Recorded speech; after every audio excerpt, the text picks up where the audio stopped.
ஓம் ஸ்ரீ குருப்யோ நம. ஓம் கம் கணபதே நம. ஓம் சாம் சௌம் சரவணபவாய நம. எல்லோருக்கும் வணக்கங்க. நான் நவநீத குருக்கள் பேசுகிறேன். பொருள் இல்லாருக்கு இவ்வுலகம் இல்லை என்பது சான்றோர் வாக்கு அப்படின்னு சொல்லுவாங்க. முதல்ல தனத்துக்கு தான் முக்கியத்துவம் கொடுக்குறோம். அப்போ தான் தனகாரகன் குருவுக்கு தான் முக்கியத்துவம். எல்லா இடத்துலையும் நீங்கள் பார்த்தீங்கன்னா தெரியும். அதனால் வாழ்க்கைக்கு பணம் என்பது மிகவும் முக்கியமானது. அந்த தனத்தை கொடுக்க வேண்டிய குரு பகவான் இந்த நாட்களில் மிகவும் பலமாக இருக்கிறார். அந்த நாட்களில் அவர் வழிபட்டால் மிகச்சிறப்பு அப்படின்னு சொல்லுவாங்க. எந்த நாளில் சொன்னால் சிறப்பாக இருக்கும் அப்படிங்கிறத பற்றி நம்ம நினைக்க போகிறோம்.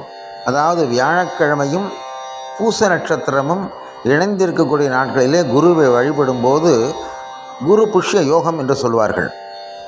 இன்றைக்கி அப்படின்னு பார்த்தோம்னா, இது வரைக்கும் நம்ம சேனலுக்கு வரல, இப்போ தான் வரீங்கன்னா தயவுசெய்து சப்ஸ்கிரைப் பண்ணிக்கோங்க. பிடிச்சிருந்தால் லைக் பண்ணி ஷேர் பண்ணுங்க. நல்ல விஷயங்கள் எல்லாருக்கும் போய் கிடைக்கட்டும். எல்லா நாளும் குரு பலமாக இருக்க முடியாது. ஏன்னா வியாழக்கிழமைக்கு குரு பலம் அதிகம்பாங்க. அது மாதிரி வியாழக்கிழமையும் பூச நட்சத்திரமும் கூடிய நாள். அதாவது பூசம்ங்கிறது கடகராசிக்கு சேர்ந்தது. இந்த கடகராசியில் குரு உச்சம் பெறுகிறார். அதனால் அந்த ராசியில் இருக்கக்கூடிய நட்சத்திரம் பூச நட்சத்திரம் சனீஸ்வர பகவானுடையது. அப்போ சனீஸ்வர பகவானுடைய நட்சத்திரம் அங்கே வரும்பொழுது இன்னும் பலம் கூட. ஏன்னா சனி கொடுத்தா நிரந்தரம். அப்போ குரு கொடுத்த அந்த காசு நிரந்தரமாக இருக்குன்னு அர்த்தம். அந்த நேரங்களில் குரு கொடுத்தா அது ஸ்திரமாக இருக்கும்னு அர்த்தம். அதனால் குரு புஷ்ய யோகம் என்று சொல்லக்கூடியது வியாழக்கிழமையும் பூச நட்சத்திரமும் இணைந்து வரக்கூடிய ஒரு அருமையான நாள். அந்த நாள் 21/8/2025 வியாழக்கிழமை என்று வருகிறது. அந்த நாட்களில் குரு ஓரை காலையில் வரும். அப்புறம் அடுத்தடுத்து மற்ற ஓரைகள் வரும்.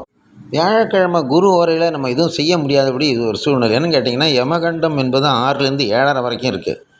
அப்போ 6லேருந்து 7 வரைக்கும் தான் நம்ம குரு ஓரை முடிஞ்சிடும். அதனால் அடுத்தடுத்து நீங்கள் பார்த்தீங்கன்னா மத்தியானம் 1லேருந்து 2 ஒரு சிறப்பு குரு ஓரை. அந்த வியாழக்கிழமையில் நம்ம சிறப்பாக குருவை வழிபடலாம். அதுக்கு பிற்பாடு ராத்திரி 8லேருந்து 9 இன்னும் சிறப்பு. அதில் அந்த குரு ஓரையில் இந்திய நேரம் அப்படி சொல்கிறேன், அந்த 8லேருந்து 9ங்கிறத வழிபடலாம். அப்படி வழிபடுற போது மிகவும் சிறப்பான அந்த குருபானுடைய அனுகிரகம் நமக்கு கிடைக்கும். எப்படி குருவை வழிபடலாம் அப்படின்னா, வீட்டில் குரு தட்சிணாமூர்த்தி படம் இருந்தால் வழிபடலாம். இல்லாட்டி நேராக ஆலயத்திற்கு சென்று 9 கிரகங்களில் இருக்கிற குருவை பிரார்த்தனை பண்ணி அவருக்கு மஞ்சள் ஆடைகள் அணிவித்து அந்த கொண்டக்கடலை மாலை அதை 27 54 சேர்த்து அந்த மாலையை போட்டு அந்த குரு பகவானுக்கு செய்கிறது இன்னும் சிறப்பு. ஏன்னா தட்சிணாமூர்த்திங்கிறவர் சிவாம்சமாக இருக்கக்கூடியவர். கிரகங்களில் உள்ள குருவுக்கு பண்ணுறதா ஒரு சிறப்பு. அன்றைய தினம் குரு கடாட்சத்தை பெற அன்றைய தினம் நாம் என்ன செய்யணும், குரு பகவானுக்கு உகந்த மஞ்சள் மாலைகள் அணிவிக்கலாம். குருவுக்கு அபிஷேகம் சிறப்பாக செய்யலாம். கொண்டக்கடலை மாலை போடலாம். அதே மாதிரி குருவுக்கு மஞ்சள் வஸ்திரங்கள் அணிவிக்கலாம். அதாவது நம்ம குருவாக நினச்சின்ற அளவுக்கு அந்த மஞ்சள் வேஷ்டி வாங்கி கொடுத்து ஆசீர்வாதம் பெற்றுக்கொள்ளலாம். இது மாதிரி மிகச்சிறப்பாக எல்லாம் செய்யலாம். குரு பகவானுடைய காயத்ரி மந்திரம், அதாவது ரிஷபத்வஜாய வித்மஹே குருநிகஸ்தாய தீமஹி தன்னோ குரு பிரச்சோதயாது என்று சொல்லக்கூடிய மந்திரம். அது 108 முறை சொல்லலாம். அந்த மாதிரி விசேஷமான ஓம் ஸ்ரீ குருப்யோ நம சொல்லலாம். குரு பிரம்மா குரு விஷ்ணு குரு தேவோ மகேஸ்வராக குரு சாட்சாத் பரபிரம்மா தஸ்மை ஸ்ரீ குருவே நமஹான்னு சொல்லலாம். நிறையா மந்திரங்கள் இருக்குது. அதெல்லாம் நீங்கள் படித்து இப்போ உங்களை ஆன்மீக குருவாக யாராக ஏற்றுன்னு அவளை பற்றி கூட நீங்கள் பாடலாம். இப்போ ராகவேந்திர சுவாமிகளோ காஞ்சி மகாபிரிவாலோ சாய்பாபாவோ அவளுக்கும் துதி பாடி அவளுடைய ஆசீர்வாதங்களையும் பெற்றுக்கொள்ளலாம். குரு உங்களுக்கு பல நலன்களை கொடுக்கக்கூடியவர், மங்களகாரகர், முழு சுபகிரகம் சொல்கிறவர், தனகாரகன்.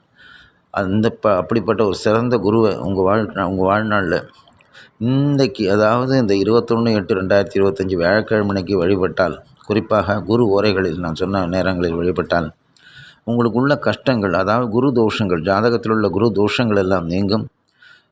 ரெண்டாவது ஏதாவது பிராமண சாபங்களோ இல்லை குரு தோஷங்களோ குரு சாபங்களோ இருந்தாலும் நிவர்த்தி அடையும். அன்றைய தினம் விரதமாக இருப்பது இல்லை சைவமாக இருப்பது எல்லாம் ஒரு உடல்நிலையை பொறுத்து சிறப்பாக இருந்துக்கலாம். அப்படி இருக்கும் பொழுது நிச்சயமாக குரு கடாட்சம் உங்கள் வாழ்நாளில் கிடைத்து நீங்கள் சகல சௌபாக்கியங்களும் அடைய வேண்டும் என்று பிரார்த்தித்துக் கொள்கின்றேன். ஓம் ஸ்ரீ குருப்யோ நமஹ. நன்றி, வணக்கம். ஸ்ரீ குருப்யோ நமஹ.